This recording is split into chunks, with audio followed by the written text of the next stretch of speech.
have the facilities there to photograph me milking a cow, if I can bring the cow myself? We got everything.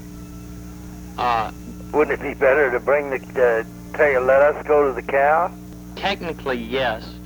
It's supposed to be an inside picture. We're supposed to be, you'd have props, wouldn't you? No, actually, we don't have facilities to take pictures of cows. See, we're in an apartment project. Would they have any restriction there against me bringing the cow in? No, it would be physically impossible to get a cow in this place. I can't even think of a studio which might have those capabilities. I'm sure that the management of these the apartments, even though this is zoned for businesses, they wouldn't let us do it. Well, I could be very discreet. I don't think anybody would notice. You got to be kidding. I just don't know what to tell you to do, because I just really need to have this picture, it's for an ad agency thing, and the thing is, I'll pay a goodly sum now to get it done, because I'm supposed to have the whole project completed tomorrow. See, like having your own cow, I don't want to get into the whole campaign, but the idea is you have your own cow in the house. The thing is, see, we couldn't get back far enough to take the picture anyway, even with a wide-angle lens. And I know we couldn't do it in... How much would it take to, say, to move back a wall a little bit? To move back one of our walls? Yes, in my new book, the crane is a symbol of democracy, and so we're interviewing people familiar with cranes and checking their dependability.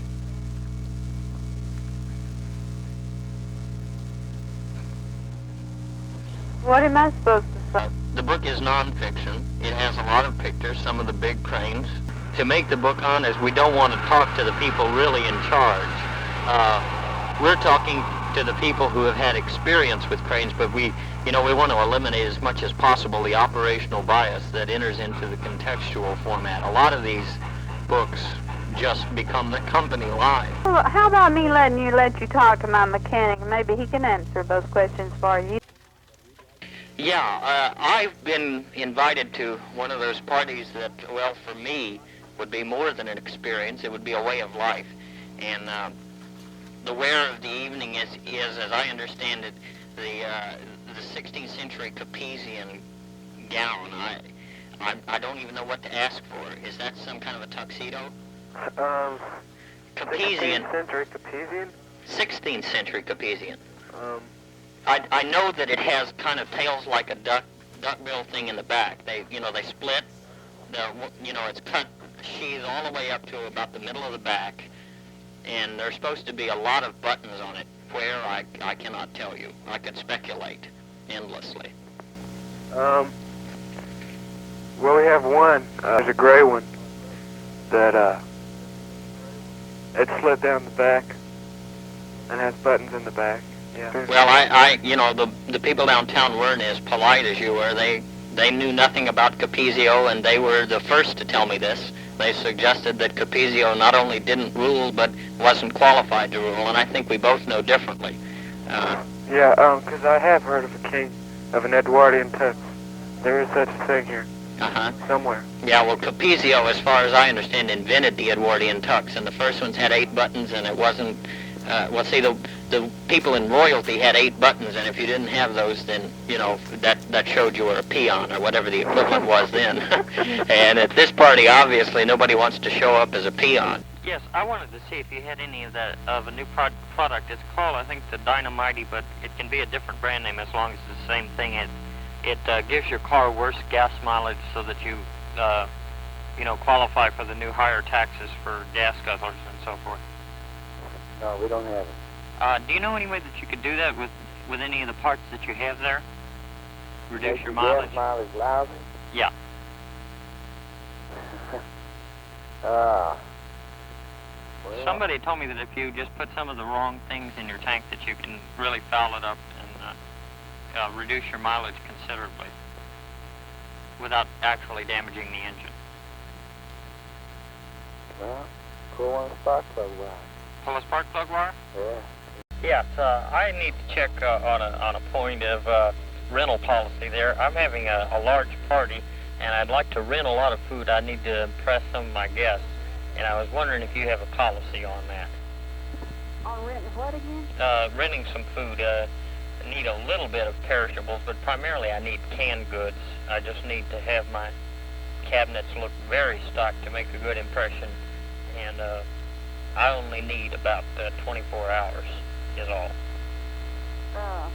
to rent it. In other words, I can get the food back to you within, let's say, 48 hours. Yes, you do handle guitars there, don't you? Yes. All right. I'm not a guitarist. I'm a violinist, but I think we have similar problems, and I think you may have the appliance I need. Sometimes when I practice at night, I'm having some trouble. My neighbors are picking up my violin on their radios, and I wondered if you might have a filter which would, you know, control my violin so that they do not hear it on their radios and TVs there in their neighborhoods. I know we have a filter, but, you know, so there wouldn't be any interference on the TV. You know, you plug into the wall and then plug your TV set to it. But yes, those but the other people would have to have those, I think. Well, would it work if I just plugged one of those right into my violin? I don't know. Seems like that would take my violin signal and send it back through my TV instead of through theirs. And in this way, I would spare them the agony of hearing my miss notes and so forth. Well, this is just so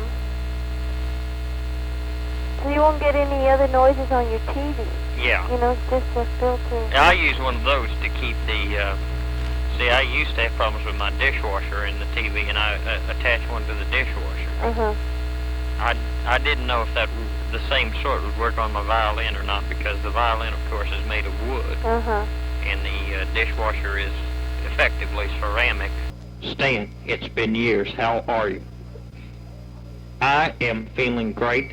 Stan, I want to forgive you and thank you for everything that we've done together. Do you remember what it was? No. Well, the movie. I apologize for the way we cut you out of the last few scenes. I had nothing to do with it. I was home designing the baseball glove, now known, incidentally, as the cowhide receptacle. This isn't the hotel? Used to be a hotel, but it's been converted into apartments now. I really like that apartment, is what I'm trying to tell you. Through the years, it's been a difficult fight with self-flagellation, and except for that evening I spent in the hotel, I've really not spent a good night's sleep. It used to be a hotel. Yeah, it used to be, And I stayed in the Republican suite when it was a hotel, you see, is what I'm saying. And I was very comfortable. Yeah. Very comfortable. Well, I guess this has been another fruitless search. I certainly appreciate your cooperation. It was affable, and I'm proud to have been a part of your cooperation. I know I made it possible, but this particular room is the only one that I wanted to stay in, and if you've only been there 5 months, I guess you don't know much about the history of the place. It means a lot to me.